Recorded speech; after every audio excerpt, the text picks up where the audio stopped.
পাকিস্তানের প্রতিটি ইঞ্চি ভূমি ভারতের আন্তঃমহাদেশীয় ক্ষেপণাস্ত্র ব্রহ্মাসের আওতায় বলে দেশটির প্রতিরক্ষামন্ত্রী রাজনাথ সিংয়ের হুঁশিয়ারির পর পাকিস্তানের সেনাপ্রধান ভারতকে পারমাণবিক বোমার হুমকি দিয়েছেন। এর আগেও ইসলামাবাদ কয়েক দফায় এই হুমকি দিয়েছে।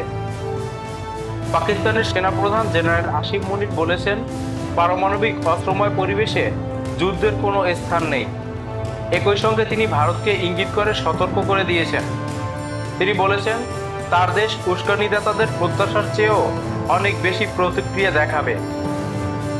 অ্যাবোটাবাদের কাকুলে অবস্থিত পিএমএ অর্থাৎ পাকিস্তান মিলিটারি একাডেমিতে ক্যাডেটদের সঙ্গে ভাষণ দেওয়ার সময় পাকিস্তানের সেনাপ্রধান মুনির ভারতকে মূল সমস্যাগুলো সমাধান করার পরামর্শ দেন।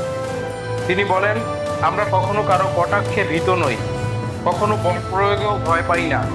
আমরা ন্যূনতম কোনো উস্কানিতেও সিদ্ধান্তমূলকভাবে এবং অতিরিক্ত প্রতিক্রিয়া দেখাবো।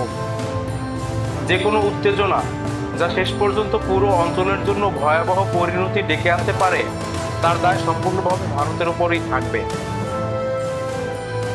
সাম্প্রতিক সময়ে মুনিরের এটি ভারতের প্রতি দ্বিতীয় পারমাণবিক হুমকি। গত আগস্টে ফ্লোরিডার ট্রাম্পায় পাকিস্তানি প্রবাসীদের সঙ্গে এক ভাষণে তিনি বলেছেন, আমরা পারমাণবিক শক্তিধর দেশ।